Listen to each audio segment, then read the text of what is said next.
Olá, bem-vindos a mais uma exploração profunda aqui com a gente. Hoje a gente vai mergulhar num tema, olha, fascinante e super antigo na prática espiritual, o jejum. Exatamente. Um tema que gera muita conversa, né? Muita.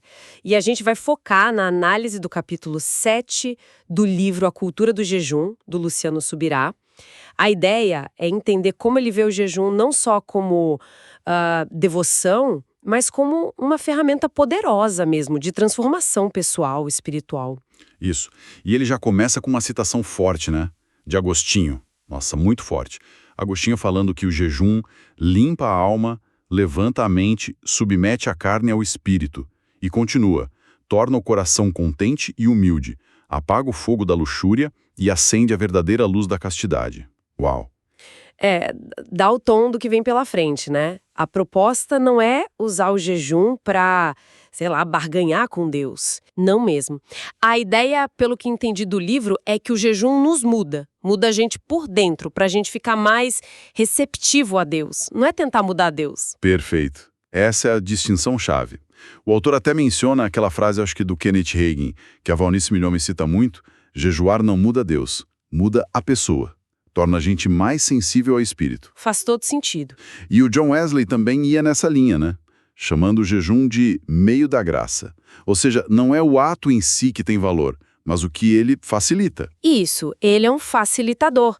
É uma mudança de perspectiva. Não é sobre transação, é sobre transformação. E para desenvolver isso, o Subirá vai direto para um texto lá em Lucas capítulo 5.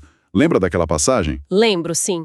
Quando chegam para Jesus e perguntam: por que os discípulos de João e os dos fariseus vivem jejuando, mas os teus vivem comendo e bebendo? Uma provocação quase, né? Pois é.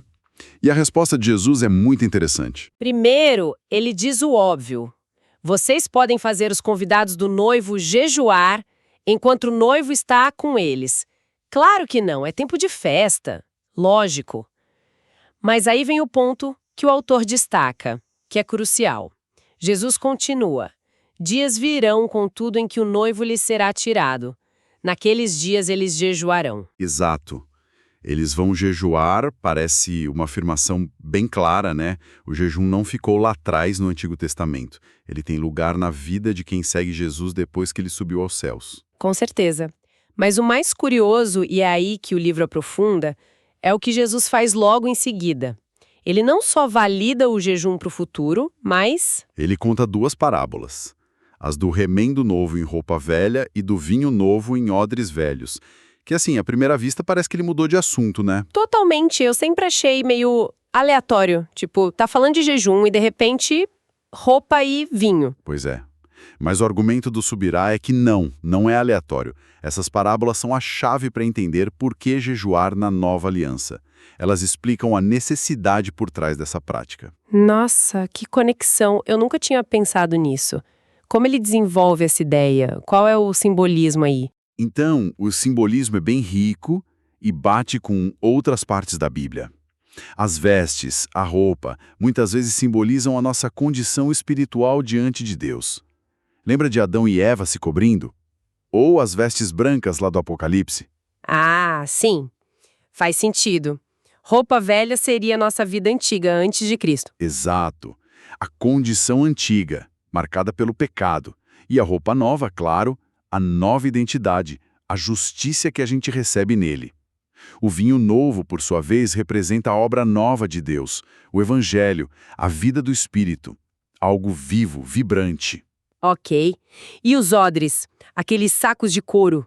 Os odres representam a nossa estrutura interna, o jeito de pensar, os hábitos, o comportamento, o estilo de vida. O odre velho é a nossa estrutura antiga, sabe? Meio rígida, já ressecada pelo tempo e pelo uso, incapaz de conter algo novo e expansivo como o vinho novo. É isso, exatamente. Pensa num refrigerante com muito gás, numa garrafa velha de plástico ressecado. Ela não aguenta a pressão, estoura. Entendi. E Jesus diz que se a gente tentar fazer isso, colocar o vinho novo, a vida de Deus, no odre velho, nos nossos velhos hábitos, a gente perde os dois. Perde os dois. O vinho se derrama, o odre se rompe. A mensagem central, segundo o livro, é essa. A vida nova em Cristo exige uma estrutura nova. Não dá para só remendar a vida antiga com um pedacinho do evangelho. Precisa de uma renovação total.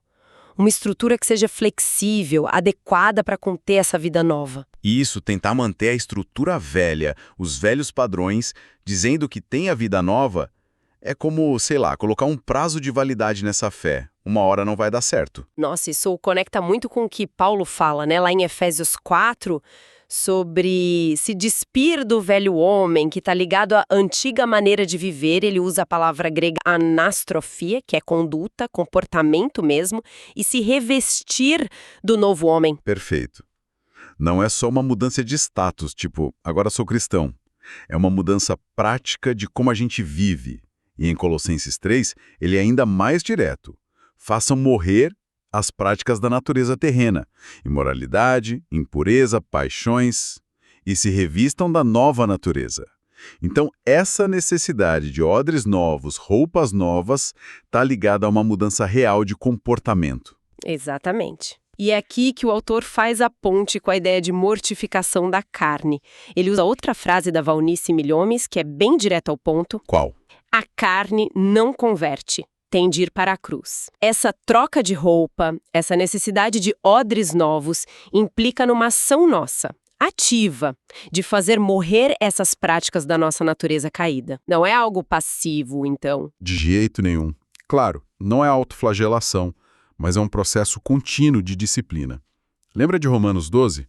Ofereçam seus corpos como sacrifício vivo, santo e agradável a Deus. Esse é o nosso culto racional. Sacrifício vivo. Não é matar o corpo, literalmente, né? Não, claro que não. É fazer morrer a carnalidade, aqueles desejos, impulsos que nos afastam de Deus. E isso não é um evento isolado. É um culto constante, diário. É usar o nosso corpo, que 1 Coríntios 6 diz que nem é nosso, foi comprado por Deus para a glória dele. Ok, entendi a necessidade da estrutura nova, da mortificação da carne, mas voltando ao nosso foco principal. Onde o jejum entra nisso tudo? Como ele ajuda a criar esses odres novos? Aí que está a sacada do livro. Ele apresenta o jejum como um exercício prático. Poderoso. De domínio próprio. De disciplina. Um exercício. Como assim? Negar ao corpo algo tão básico, tão instintivo quanto a comida, por um motivo espiritual. Isso é um treino intensivo, né? Para fortalecer nossa capacidade de dizer não para os impulsos da carne em outras áreas também. Ah, interessante. É como ir para a academia da vontade. Exatamente. A sequência que o autor sugere é mais ou menos essa. O jejum, como exercício de disciplina, fortalece o quê? O domínio próprio. Ok. Esse domínio próprio facilita o quê? A mortificação da carne. Aquele fazer morrer de Colossenses 3. Certo. Isso permite o quê? A adequação do comportamento. As práticas velhas começam a perder espaço para o fruto do Espírito. Amor, alegria, paz, paciência. E o resultado final desse processo seria? Santificação. O crescimento para ser mais parecido com Cristo. Faz sentido. É um treino de força para a vontade que depois a gente aplica em outras lutas.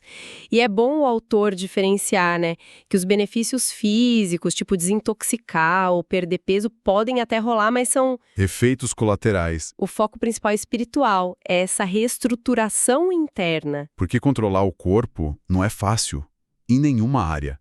Então, usar o jejum como essa ferramenta específica de treino parece bem lógico nesse contexto que ele desenha. Pois é. E para explicar como o jejum consegue fazer essa transformação tão completa, tão integral, o autor usa aquela visão tricotômica do ser humano. Ah, sim. Espírito, alma e corpo. Sim. Baseado lá em 1 Tessalonicenses 5:23, né? Que fala da santificação holóteles completa em todas as partes. Isso. Espírito, alma e corpo conservados íntegros. A ideia é que a gente é formado por essas três partes distintas, mas super interligadas. E a santificação de verdade tem que alcançar todas elas. Essa visão tem base em outros textos também, né? Tipo Gênesis, com o pó da terra mais o fôlego de vida. Igual a alma vivente. Exato.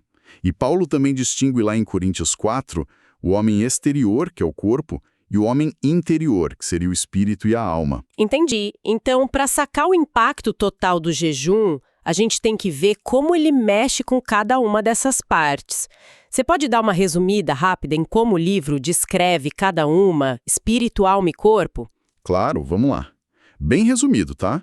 O espírito, segundo essa visão, é a nossa parte mais profunda. O nosso eu verdadeiro que se conecta direto com Deus. É por onde a gente tem consciência de Deus. João 4 fala que Deus é espírito e a gente adora em espírito, né? É a nossa antena para Deus, digamos assim. Boa analogia.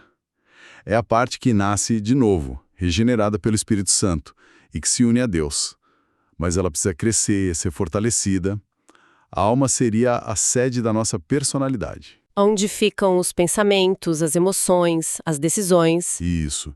Intelecto, sensibilidade, emoções, sentimentos e a vontade. O autor até cita um teólogo, o Schaffer. É onde a gente tem consciência de nós mesmos. A alma também é eterna. Vai junto com o espírito, depois da morte. Tipo na história do rico e Lázaro. Exato. E diferente do espírito, que é regenerado na hora, a alma está num processo de restauração, de renovação. É a mente sendo renovada, como diz Romanos 12. Seria o nosso centro de comando. Gostei. Antena e centro de comando. E o corpo? O corpo é nossa casa aqui na Terra. Nosso tabernáculo temporário, como Paulo e Pedro chamam.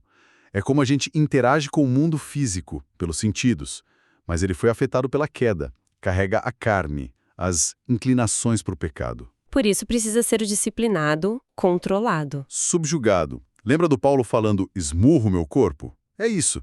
Ele está esperando a redenção final, a ressurreição. Seria o nosso veículo neste mundo. Antena, centro de comando e veículo. Boas imagens. Com essa estrutura na cabeça, como o jejum age em cada parte? Quais são os efeitos específicos que o livro aponta? O autor agrupa os efeitos principais em 3, um para cada parte. Primeiro, ele diz que o jejum fortalece o espírito. Como assim? Ele age como um catalisador para a gente buscar mais a Deus. Não é à toa que jejum e oração andam juntos na Bíblia. A profetisa Ana no templo, a igreja de Antioquia buscando direção divina, Paulo e Barnabé sendo enviados. Sempre ligados à busca espiritual intensa. Exato. Como nossa conexão com Deus é pelo Espírito, o jejum ajudaria a tirar o ruído, o entulho das distrações da carne, que muitas vezes abafam a voz do Espírito e nosso desejo por Deus.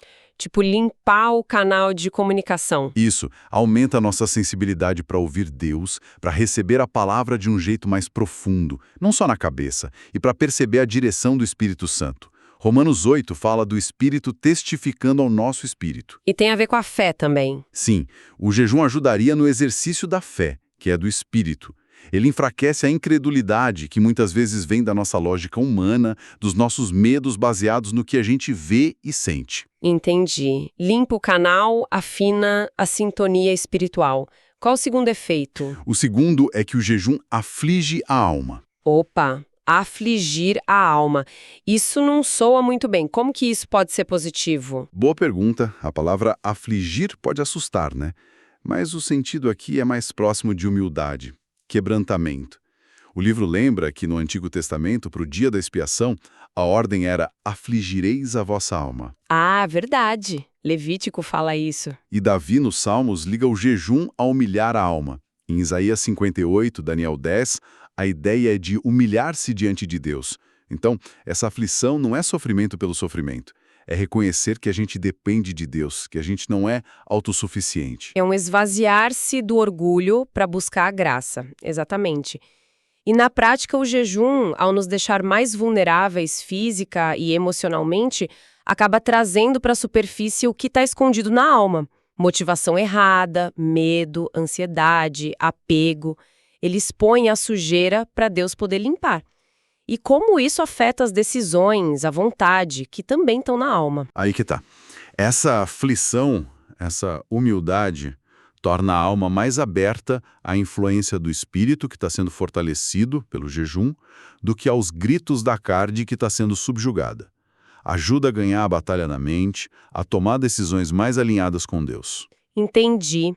Não é uma aflição masoquista, mas uma que leva à humildade, ao autoconhecimento, a dependência de Deus, e isso acaba fortalecendo a vontade na direção certa.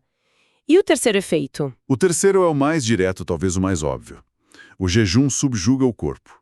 Aqui o autor volta para a ideia da mortificação da carne. Aquele fazer morrer, isso.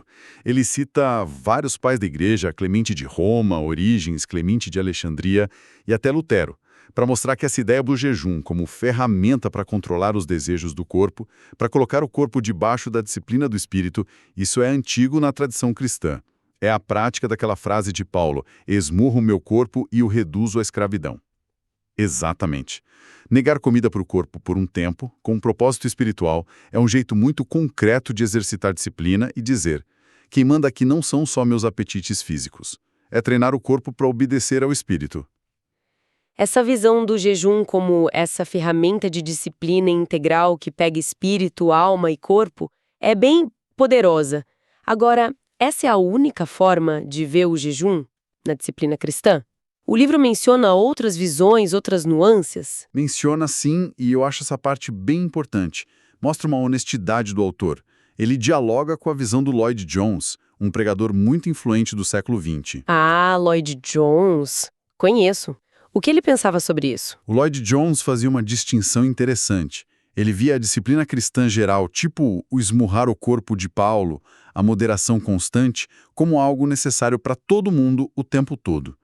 Mas o jejum, especificamente, ele tendia a ver como algo mais pontual. Tipo, para momentos de crise, decisões importantes, mas não uma prática regular para todos. Isso. Mas incomum, excepcional.